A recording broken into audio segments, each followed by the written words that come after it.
প্রতিদিন আমার কবর আমাকে বলে, আনিস সাবধানে এসো, আমি কিন্তু পোকামাকড়ের ঘর, আনা বাইতুদ্দু, আমি কিন্তু এসি ওয়ালা রুম না, আমি দামি খাট পালঙের রুম না।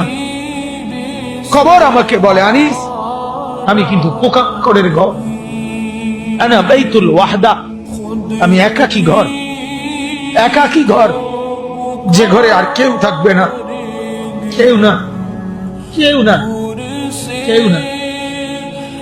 আনা বাইতুল গুরবা, 3 নম্বরে কবর বলে, আমি বড় অপরিচিত ঘর, তুমি তো মানুষের ঘরে বাথরুমের দরজা দেখলেই বুঝো এটা বাথরুম, এটা পাকঘর, এটা বারান্দা। কবর বলে, হে আল্লাহর বান্দা, কবর এসে দেখে কিছুই চিনবা না, ডান বাম কিছুই পাবা না, আমি বড় অপরিচিত ঘর।